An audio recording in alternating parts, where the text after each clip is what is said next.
Hi, everyone. I'm Dr. Pam Peak, host of the Club 100 podcast. Welcome back. Oh boy, we've had a lot of podcasts and amazing stories. And, our next episode is going to be crazy good. Why? Because we're going to be talking about some new things like it's never too late. How about women of a certain age and all kinds of great things. But at the end of the day, it's all about mental and physical transformations with just remarkable women and men who love to, well, I don't know, lift heavy things. That's correct, mentally and physically.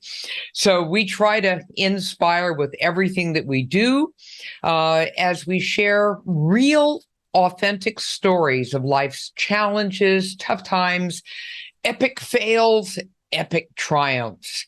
So also, this is a shout out to everyone out there who may want to join Club 100. Hop on over to 100 Club 100, learn more about us. And if you want to join, let us know. All you got to do is put 100 on either side of your Twitter handle, and then we'll give you that royal welcome to the club. All right. Let's start our next episode. And today I'm just ridiculously happy to have on board one of our newest members, and that's Rosie. Rosie, welcome aboard. Hi, I'm ridiculously excited too to be Well, here. you just came on board how long ago? Oh, maybe 2 or 3 months ago. There you go. So you're a fresh member, as we say in the business, and you're someone I've been following for a little bit, and you were kind of playing around with us, and then, I think what was cool is when we asked you to come on board, when you expressed interest, you said, but I'm not like this huge, bodybuilding person, and I don't like. I'm just new at this stuff, and we said, come on down, because we love people who are also beginning their journey. So here's your royal welcome. So welcome aboard, Rosie. So you're hailing us from across the pond. We have so many wonderful members from all over the world. Whereabouts are you? So I'm in Sheffield, which is in Yorkshire, so North England, Okay, in the north part the of hilly part. awesome, fantastic. Okay, so what I read about on your Twitter feed is that you're a psychologist. Now, what do you do in psychology? So I work with people that have had brain injuries, people that have had catastrophic accidents, and people for whom their life is in complete disarray. And I come in and assess their needs, and then I coordinate the rehabilitation that they need. And I stay with them for 2, 3, 4, sometimes 5 years while they go through all the rehabilitation to get their life back on track. And it's usually a very different life. So there's a lot of adapting and coming to terms with change. Whoa. That's a lot of work. You could have picked something else to do. This is just a ridiculous amount of work. Is it mentally draining? It can be, but I'm really careful about my caseload. So I don't have more than 10, maybe at a maximum 12, 13 clients, so that I can, really be with them and be going through this journey with them. And it's a really, really, really challenging time for somebody in their life. For most people I work with, it's the most challenging, whether they're 16 when they have their accident or whether they're 50 or 70. It's just the most difficult thing they've been through. So it's a real privilege to be with them, to be on the sofa with them, hearing about all the issues they're going through, and then bringing in services to help them. It's All right. So you're a fellow member of the healing arts. So, kudos to you for being of service. You are a mom of two boys. What are their ages? Yeah, so my eldest is 21 and the youngest is 17. So he's at university in Edinburgh doing computer science, and my youngest is at home. He's doing his final year of high school before he goes to university, hopefully. We'll see. Okay. And then you've got that empty nest thing going on. Okay. And, what's also on your Twitter feed is on a mission to strength train my way to a better menopause. Whoa. All right. So let's start. Let's back up here a little bit. Okay. Has fitness, played a role in your life all along? Played a very negative role. Okay. Tell us Okay. about the negative role. So I come from a family where there was no sport involved. Neither of my parents had any sport. I've never seen my parents on a bike, for example. I didn't learn to ride a bike when I was small. I also have dyspraxia, so I have a coordination disorder. So I was born with that. It's a developmental disorder. It stayed with me all through my life. So I suppose I was offered things like to learn to swim, to go on a bike, and things like that were really, really hard for me. What was hard for you about that? What did this disorder do to you in terms of trying to, do all of those activities? So it's a disorder where you lack coordination and balance, and you lack an awareness of where your body is in space. I see. So for people with dyspraxia, they would often really struggle with handwriting right from the early stages. They would struggle with the organization of things, but particularly movement related stuff. Did you fear doing physical activity because you thought maybe you'd fall over and yeah, I'd fall over my feet. So like I played hockey at high school, I would always be falling over my hockey stick. If it wasn't my feet, it was the stick.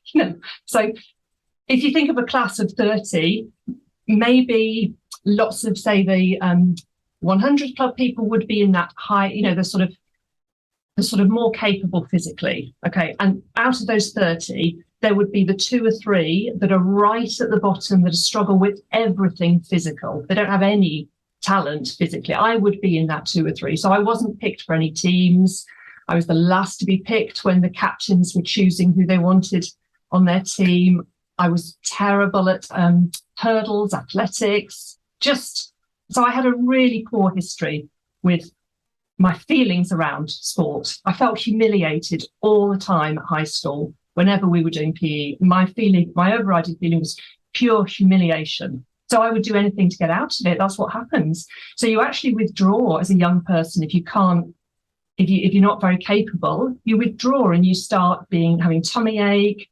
You start having earache when it's PE day. You just do anything to avoid the humiliation.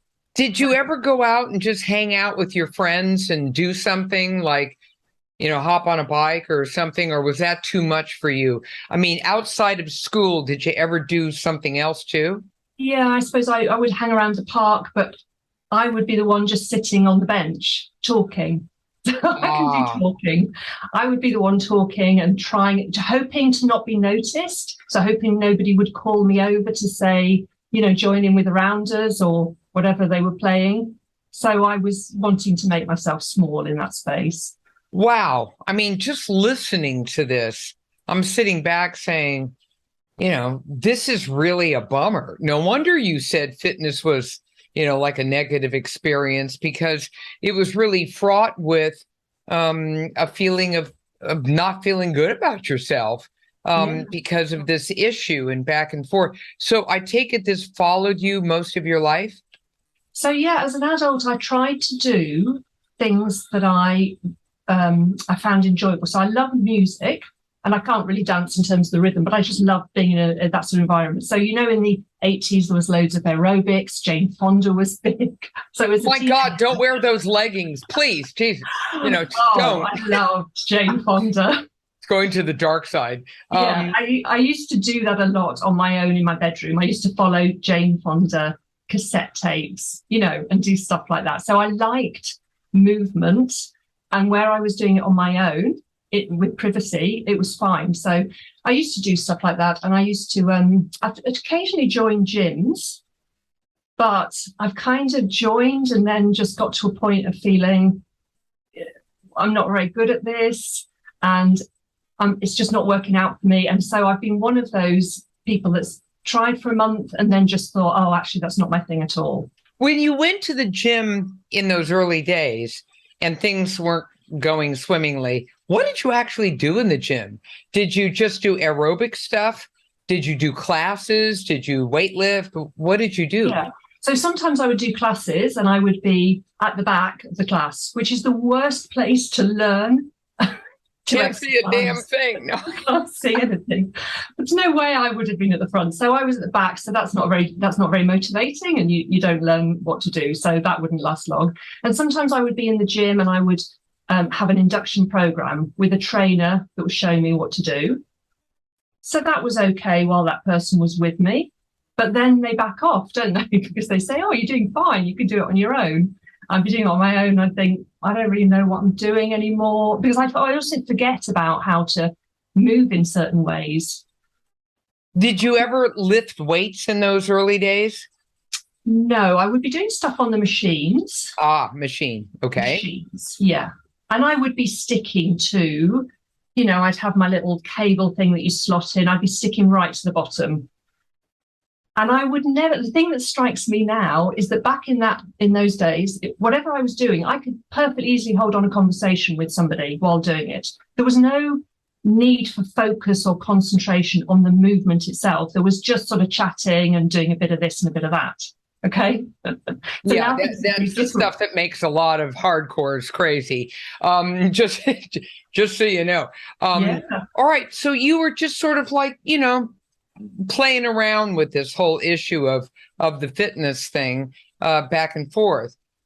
So when did you circle back now, enough so that you wrote on your Twitter handle, on a mission to strength train my way to a better Where the heck did that come from? Yeah, it's amazing. It's amazing to me that has appeared in my life. So I suppose what I'm talking about the gym and the classes were in my 20s. And then in my 30s and 40s, when I had my sons, I wasn't really doing anything. Okay. So by the time I hit 50, kind of 50, 52-ish, I had started in perimenopause and I was about 2 stone overweight. So was that about 280 pounds? How many pounds? 28 pounds. Oh, about 28, basically roughly 30 pounds overweight. Yeah. Okay, and there you were, you'd had your kids, and now we're entering the wonderful world of menopause, and you found yourself, like most women, overweight or obese for that matter, but you were overweight. So then what happened? What was going on in your head? You said, okay, I'm about 30 pounds over. Yeah. Well, it took a lot more than that. It took for me to I was feeling really rubbish about myself. I was achy. I was really tired. I loved being busy and effective at work, and that was all changing. I just didn't have the energy, and I certainly didn't have the energy to exercise. It was what the messages were going on in my head. So I was just feeling quite low, and I was feeling that I couldn't do more. There were more and more things that I couldn't do. Okay. So things like we planned a family walking holiday with our youngest. So he was 16 and he had struggled through lockdown, as you know, what 15, 16-year-old wants to be shut in the house with their parents, not able to see their friends, not able to go to school. It was really bad for a whole swathe of teenagers and their mental health. So he was pretty low. So we designed this holiday around, let's go walking on the east coast of England in Northumberland, beautiful coastal walks. And so we gave him the job of actually planning the orienteering of the holiday, because he was a scout and that was the bit he was going to really enjoy. So he planned a walk, which was kind of about 10 to 15 miles each day for 5 days. So about 100 kilometers. Wow. 5 days. Okay, that's a whole lot of walking right there, Rosie. I'm just saying. Yeah. So he's enthusiastic about this. He's got it all planned on a map. This is during our tea time. We're having these conversations and he's, buzzing with enthusiasm for it. And I'm thinking, I can't do that. I actually was thinking I couldn't walk that far. So that, to me, a 52-year-old woman, I wanted to be able to walk that far. I wanted to be able to do, 16 kilometers a day and not be on painkillers and not be lying down for 6 hours afterwards. I just wanted to be able to join in. But I was facing the dilemma of, do I tell him that I can't come on the holiday because my knees are really sore, my ankles are terrible? I just feel tired. I don't know how I'm going to manage that. So that was the place I was at, where just almost like life was reducing around me. Okay. That was how I felt, that things were, my world was getting a bit smaller because I was saying, I can't do that. I can't do the other. I can't do this. That's not a great place to be. And I went to a physio at that point, said to the physio, can you do enough work on me, with me, to get me to the point where I can go on this walking holiday? That's all I want to do, really, is not let my survive. Survive. Painkillers, whatever it takes. So, he was great. He gave me loads of exercises for my quads and my glutes and tried to build up other areas to reduce the knee pain. So that was great. And I went on the holiday. But it was a bit of a turning point for me of thinking, I'm only 52 and I've had all this angst going on and I've got all this other stuff going on, this low energy, this low mood that goes along with low energy, this weight around my middle, which is a really common place for women in perimenopause to put on weight. And it's not great. You don't feel great. So then what? So you survived the walking thing, but at the same time, you were having epiphanies. You were like, well, wait a minute, this is ridiculous. I'm only 50 and I can barely, get this going, and I can't have fun with my kids because my body's not swinging with the program here. And I'm feeling worse and worse. So then what? What was your action plan? So I knew I wasn't going to go into a gym and start a program there. It was just too big a leap for me to take because of the low confidence that I had about that. So I found a women's only over 40s boutique gym is what it's called. So, we got a whole lot of those. Yeah. Okay. So for me, that was a possible step. It was a small step that I was able to take because I thought it's only going to be women. They're all going to be perimenopausal. We're all going through the same thing. I can, see what this is like and see if I can manage it. So I signed up to 6 weeks. Okay. Thinking that's also a manageable time frame to see whether this is going to grab me or not. And I went along to this, and it was all learning how to do strength training, which I've never come across before. So I was a bit sort of, it wasn't quite what I was expecting. I was expecting more of the Jane Fonda, actually. Horrors. No, please, no leggings, no weirdness. I hadn't really read a load of stuff about how cardio isn't the right thing for women in perimenopause and strength training is. I hadn't read a load of it. I just walked into this place and they said, right, we're doing strength training. Here are your dumbbells. Here's your barbell. Well, I didn't know what a barbell was. I didn't know that the things you put on the end of barbells are called plates. I mean, I'm totally new to it. Gotta start somewhere. Yeah. And if you have some good friendly folk around you, they'll keep you rocking with all of this. So yeah. And I went in at that point, I was definitely open-minded to I will try anything to resolve this situation. So I went in with an open mind and thought, I'll give it a go. Were you still 30 pounds over? Yeah. Okay, so you were heavy. And when was all this taking place? And when did you join this gym? And so this was last year in June. All right, a year ago, June. Right, a year ago, June. Yeah. So the walking holiday was May. I survived that. This was the next step, was to start this 6 week. All I'm committing myself to is 6 weeks, though. Okay, that was the deal I did with myself, and twice a week. I wasn't going to go for any more than that because I didn't have the energy, to be honest. Okay, stop. Okay, for everyone out there listening up, right? Listen to what she did. She did not become an extremist overnight. She didn't go there and move into a gym and live there. What she did was she said, I can handle 2 days a week. That'll be my commitment. I'll do that. And I'm not going to, I'm going to be patient and perseverant. Let's see where this journey takes me.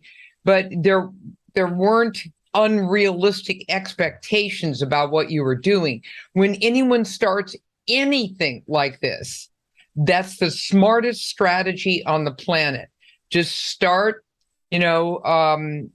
smaller, and then just begin to navigate, feel your way through it. So that was really smart on your part, Rosie. So now what happened as the 6 weeks went on? So within those 6 weeks, I found that it was a form of exercise that I could do. And that was a revelation to me. And I think I found I could do it because it's individual, isn't it? So I'm not in a team. So there's no pressure that if I don't manage, I affect other people. No, I was totally in my own little space and in a class of, say, 6 women. So everybody's focusing on their own weights. And that gave me the sort of freedom to just focus in on me without anxiety of there being a whole team. Okay. And then I found I could manage these, I could manage barbell coordination wise and balance wise. I could manage the barbell. I could manage dumbbells. I could do the things that were being asked of me. I'm quite good at copying. So there's a trainer at the front of the class. I just copied. So she's talking about hip hinging. Yeah, I got hip hinging quite quickly because I just listened, concentrated, did what I was told, and asked a lot of questions. Was the other thing, actually, of the trainers that were there. I constantly asked them questions about, well, why are we bending in this way? Because it didn't feel natural to me to be doing this hip hinge. I've always bent down using my knees. That's how I was taught to lift, say. When you think of manual handling, you always think of lifting up. So it's a totally different way of bending. So I just asked a lot of questions, got a lot of feedback, and I found I've developed really good connections with the 2 trainers that were there in the classes, because I think they liked somebody asking them questions and sort of challenging them in a sense. So that really helped. Having that personal connection with the trainers really helped because they were then giving me feedback on. When did you start noticing some changes in your body in terms of strength, in terms of tone, any of those things? Yeah, I think that was probably 6 months, to be honest. No, I'm good. I'm good with Okay. that. I asked that question for a reason, and that is it takes a while for a woman, especially, over 50, to lay down some good lean body mass. Hint, it's usually no more than 1 to 2 pounds a month. So long as you're getting appropriate nutrition, and that's a code for protein, to be able to build the muscle with in the first place. So that brings me to another point. What was happening to your weight during this time? Were you starting to look at your nutrition and figure out, I got to change things up to drop this, 30 pounds too? Yeah. Well, to be honest, I spent June to December going to the classes twice a week, and then I increased it to 3 times when I was ready. But I spent all that time at the same weight. Okay. And I actually didn't mind that because my goals were around feeling better, having more energy, getting a bit of interest back in life, finding something that might give me a way out of this. I understand. Yeah, that's 100%. And I think you just taught us yet another lesson. There's so many lessons here. So, you maintain the same kind of eating patterns and eating behaviors, right, during that time. Yeah. Is that correct? And correct. And clearly these were not super optimal.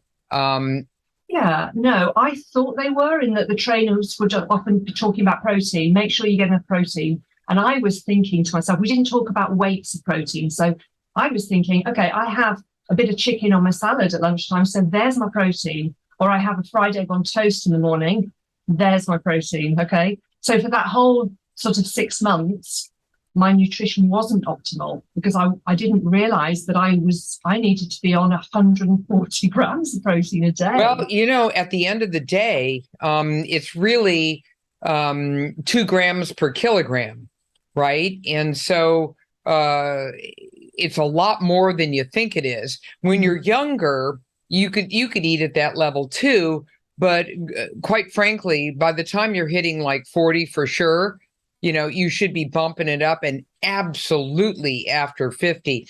But guess what? No one ever tells you that. So here you are working out and doing your little thing, and your muscles are like, bring it on. I want to build some damn muscle here. And you can't do it without building blocks. It's like, here's the brick house that's supposed to be built. I got a lot of mortar here, but where are the bricks? And so it's very important for people to understand, this is a big lesson, that although you're lifting the weights and you're showing up and you're being consistent, A plus all the way around, unless you have the nutrition to match that, then you're not going to go much of anywhere there. And so it's important, the lesson is to address both. You have to address both. So this is also why I'm always laughing, because for years and years, since I've been lifting for decades, I'd watch certain people, join the club and they were quite overweight and, they'd just be working out hard and doing their thing and everything. And week after week would go by and there is literally no change in their appearance. They're still, so what is the rule here? You can't outrun or outlift your fork. You absolutely have to address that issue. And so when you bumped it up to 3 times a week and you started getting the protein message, what did you do with your nutrition then? So I hit the 4th of January this year on this 28 pounds overweight, but I'm into the routine then. I got into the routine of doing my strength training 3 times a week. And I changed so much about my eating during that week. I just thought, right, I need some rules here. I need to really hit my protein targets. I need to work out what they are to begin with and read stuff about them.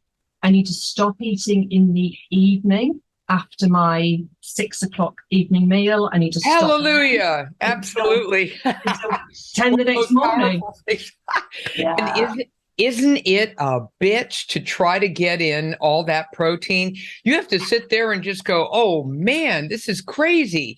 Like, where do you get all this stuff? And, how do you pack it into a day? It is a challenge until you kind of get into a thing. So then what happened? And I had to really, be really humble about where I was.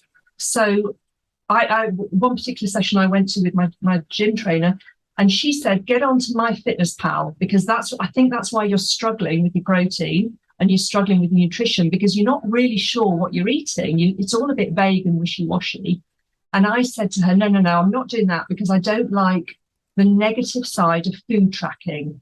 It's not good for psychology. It's not good for our mental health. So I was closed off and I walked out of that session and I drove home and I thought, why are you paying a coach to do a session with you and to give you really good advice and you're saying no to her? What is that about, Rosie? So on this drive home, I thought, hold on, you just shut down a message she's given you. Why not just open your mind to that and say, okay, I'm going to try it for a month, try it for 2 months, see what happens. So I text her later, right, I'm on MyFitnessPal, So she set macros for me. Okay, that was quite exciting, right? You need to put your macros in at this, your calories are this. And I just thought, okay, I'm going to give it a go. So that was me realizing I didn't have all the answers. And that's why I was paying somebody. Well, you're educating yourself. You have a psychology degree. I didn't see that you were a registered dietitian or something. And so the grand majority of people have no flipping clue as to what to do with all of these macronutrients, everything from healthy fat, right? Healthy carbohydrate and healthy protein. It's just, so there's a learning curve that goes on with this, no different than the learning curve of lifting weights. Yeah, exactly right. So that really made a difference to me. Getting the right protein, and like you say, focusing on healthy fats and cutting out some of the other stuff, reducing the alcohol right down. Alcohol is not a friend when you're going through perimenopause. Okay, alcohol, goodbye. Outside of maybe, the world's most occasional celebratory something, it's just not great. Newsflash out there for ladies, and I don't care what your age is, you should know this anyway.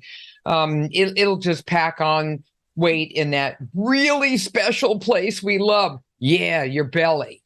So This is why what you just said is so terribly important. So, okay, so you cleaned it all up. When did you start noticing changes? So, probably, so I started on January, probably by February, by March. I mean, the weight was just coming off really, really gradually, slowly, gradually. And as the weight came off, I started seeing changes in my shape. So I What started do you mean seeing, by that? What did you see? well, I think the first thing was my shoulders. Just, I saw them in the mirror and thought, oh, okay, I like that. I like that look.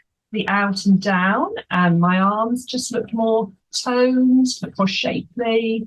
And, it's come at a time when I started looking, oh, well, I got onto fitness Twitter and I started seeing women like you, got lovely physique, lovely shoulders and arms. Lots of other women on Twitter who, put pictures themselves up or videos. And I started thinking, wow, there's just a really lovely result that you can have from strength training. And I want to be like that. And it's Good. really great to have people that you can see that you want, that you aspire to be like. It's a really good thing to feel you're on a pathway somewhere. So, So we yeah. inspire as we perspire, and this is important. And it's also a great message for women in general. And that is a lot of women say, "Oh, I can't do that," or "It's too late," or I hear all this. It's my classic, what I love to call, it's my trademark phrase: BMW, bitch, moan, and whine. Just all of that. No, Yeah. no, no. Park it on the curb, honey. Everything's possible. All you have to do is, another great phrase, do hard work, do hard things, do hard things. And Yeah. that means that, you have to put in the time and the effort to be able to make this work. So what you did was really cool. You just did this it's like a rollout.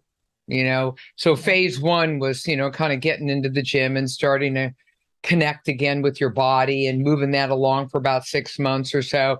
Next phase, do a little bit more of that, but now add in the nutrition, and to be able to, start getting healthier with better nutrition. At the same time, once a lot of those layers of excess fat begin to disappear, voila, there's your nice toned body, which makes you feel great. Was your energy level picking up? Were you feeling better with your work and everything? Yeah, completely. I mean, I was feeling much more focused at work, but more energized, just feeling really, really great about vibrant in life. Good, And the other good. thing that happens to women when they hit perimenopause, which is so completely normal, is your libido goes through the floor. And I think it's physiological. You'll know that because of all the hormones you're missing out on, the estrogen, the testosterone that's just reduced down. But it's more than physiological. It's also, if you have put on weight and you're feeling low in energy and you're feeling achy, your libido is going to be low. Basically, the whole thing is going to hell. Yeah, the whole thing's going to help. But then It's a vicious cycle. that's it. Yeah, yeah. Because you start then missing out on lots of pleasure in life. Well, I mean, what life? You don't have a life if you're not engaging in it. And no wonder then you start getting depressed about that and anxious. And then that, leads to more. And, the whole thing just becomes a real mess. And what happens in the UK, I don't know if this is the same in the US, but in the UK, women in that situation often go to their GPs and the first line of treatment is antidepressants. Oh, of course it is. Hey, listen, honey, it's no different here in the USA. And, women are plied with anti-anxiety meds, sleeping meds, antidepressants. This is what I say to all of them. Pooey. You don't need that at all. If you could just do the work to be able to get so many of these healthy lifestyle behaviors in check. That's what you need more than anything else. And is it easy? No, I never said it was. Is every single woman absolutely, totally unique? Sure. And maybe in some cases you do need some of that. What I'm saying is, optimally, you want to be able to, get that healthy lifestyle foundation going, then see where you are with everything else in your life on the overall. You look really great. I've been, looking at your videos and the pictures that you post and everything. So you must have dropped all the weight. So yeah, I'm now probably for the first time in my life, I don't have a goal to now reduce weight because I'm exactly where I want to be.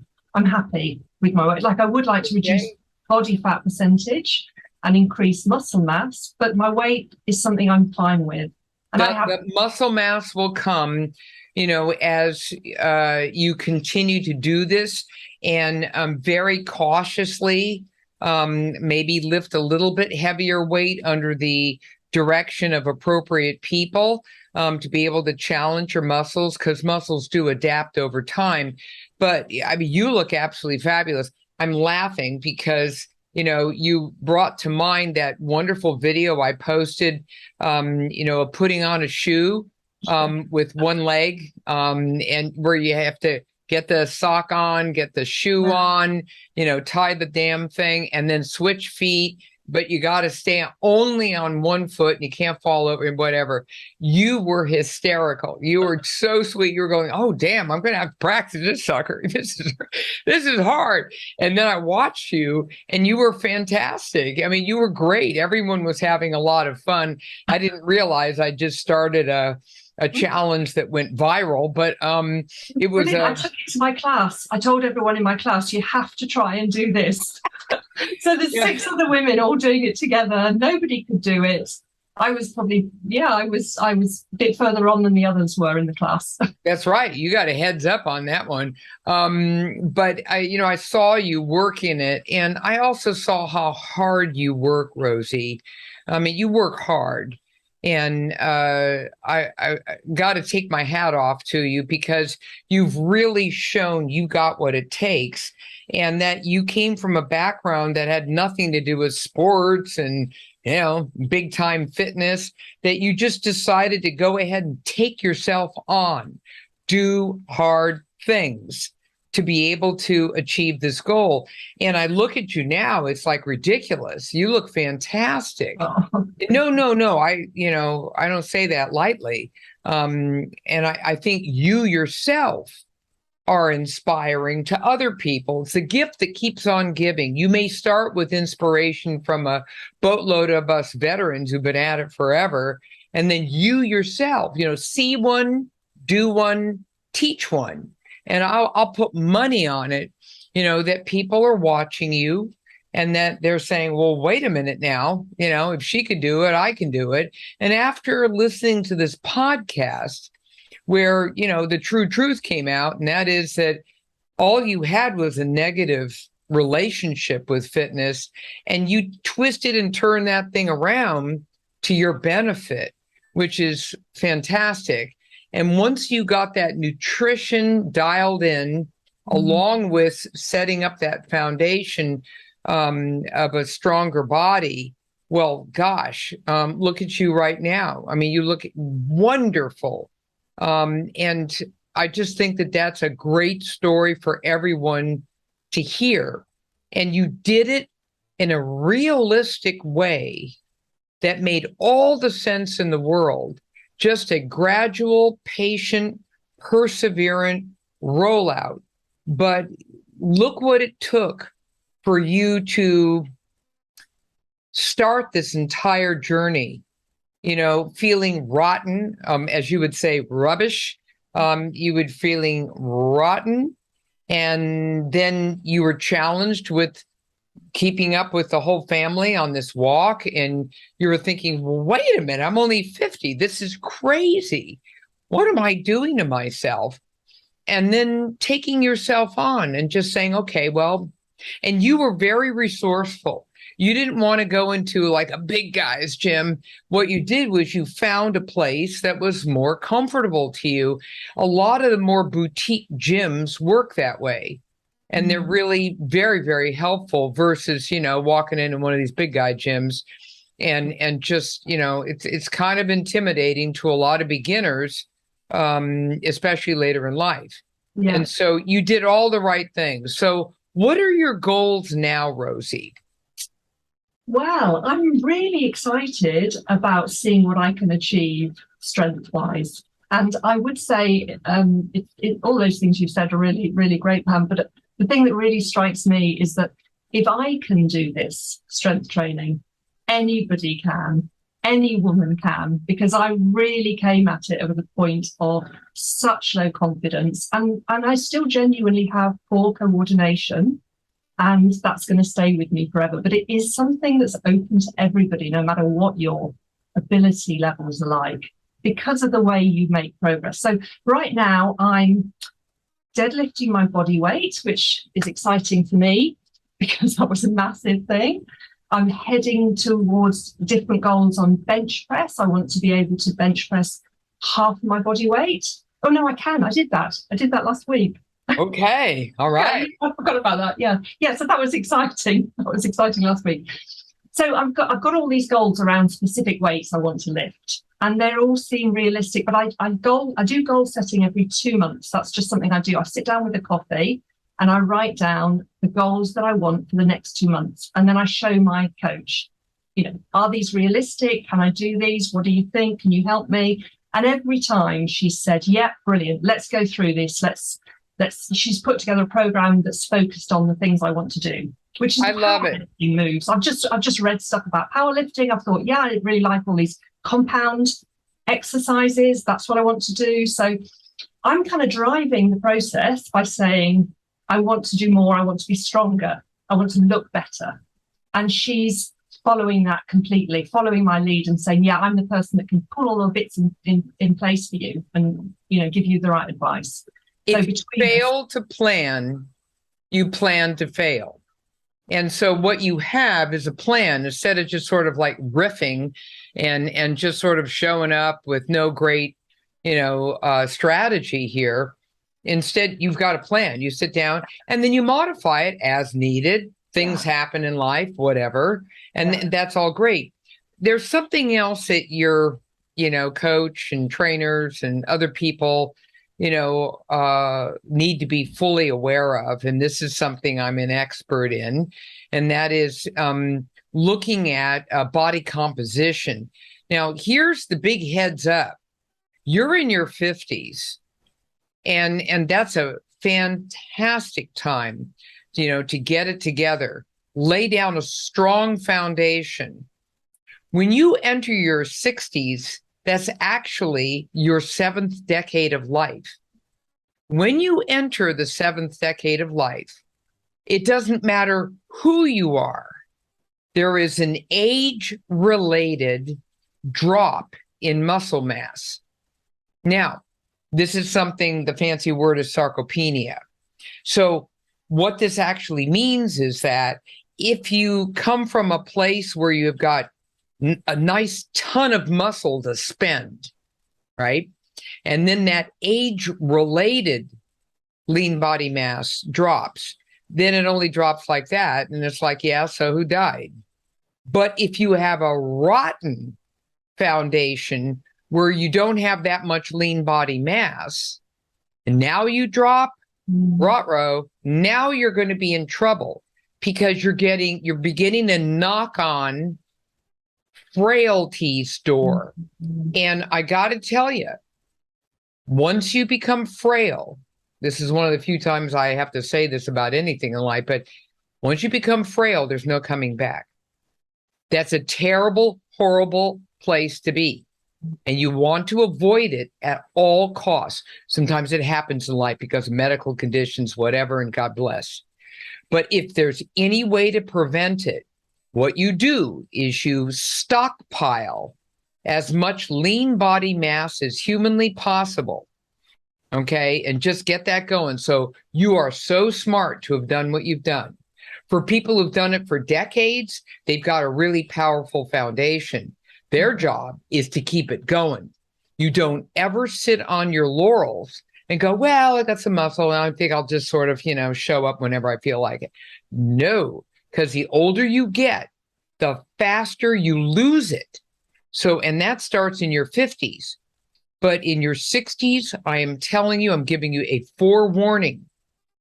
There is a normal physiologic drop in muscle mass. So you just want to be prepared for that. It shouldn't really mean a whole lot unless you're like a master's type of athlete, and well, you'll see this relative to your age. But you're so smart.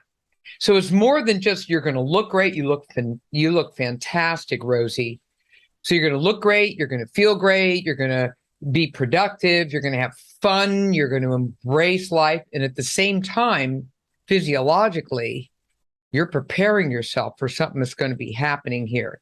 And what I'm saying right now, the mass majority of people out there have no clue. And it'll hit them like a 2x4 to the head. It'll be a horrible shock. And then you've got to try to build muscle mass up from there. Of course you can do that, but it's going to be slower. Yeah. It's going to take a lot of effort, and all of that's fine. It happens, no problem. But why not stockpile right now? Let's just stockpile. And you're doing that. So congratulations to you on that one. Yeah, and thank you. And that's given me a massive boost into my determination to keep it going, because right now, so I've joined a proper gym. I mean, it's a serious gym. There are no mirrors, there are no machines. It's racks and stuff. They do strongman competing. Okay. And I go 3 times a week. But what you're saying is I have to keep going. I have to keep going 3 times a week. I have to keep doing that hard stuff. And it's not as though when I go and I do a session, I'm not actually really enjoying it. I have to be honest, Pam, because it is hard. It's painful. I mean, I'm doing bench pressing and I'm really struggling to lift the barbell, and I'm grimacing and I'm focusing on my bracing. There's a whole lot going on concentration wise. It's not like I'm smiling and having fun. Okay. But I go, and you just boosted that determination that I have to keep going. I have to keep at it, because the alternative is really scary. Oh, no, it's very scary. So if it's any comfort to you, we all feel that way. And the best feeling we have is when the damn session is over. And then we walk away going, okay, I feel like a hero.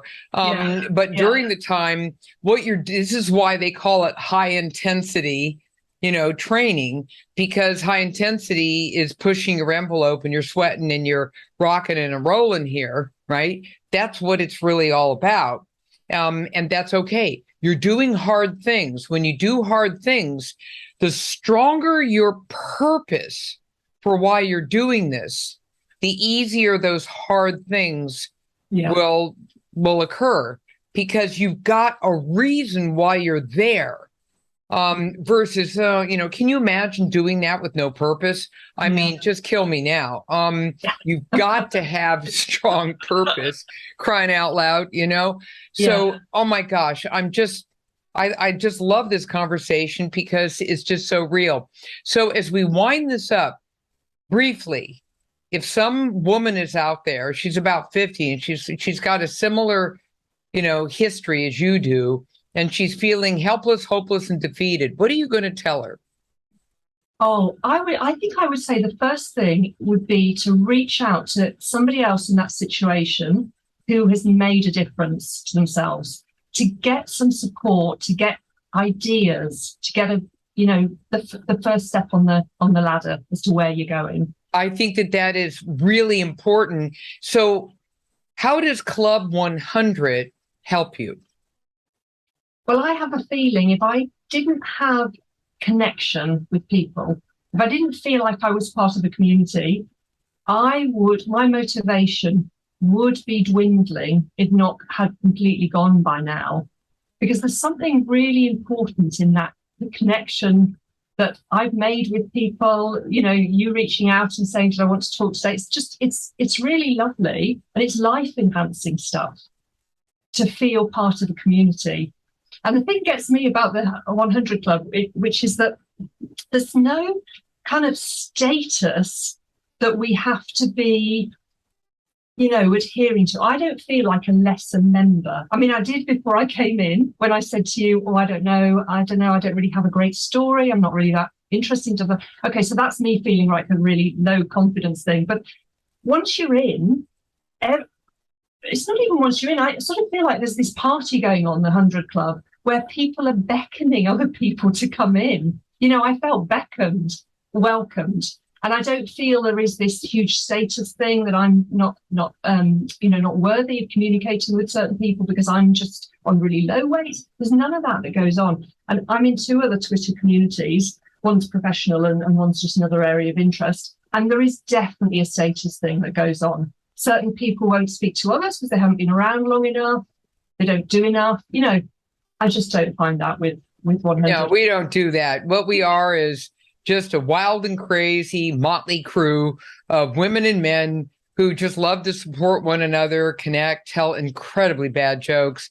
And basically, we're just there to support one another in all of our journeys. And so this is why you are a natural fit for the club, because we want people from every single, background. Otherwise, it's just boring as heck. What we want to be able to work with one another and gift one another with maybe a little advice or a little help, or some really cool pictures and videos and stuff, to kind of share. So, Rosie, I just can't thank you enough for this interview, because I think that, people really needed to hear your experience. You being a woman who's now traversing through menopause, a really critical time in life.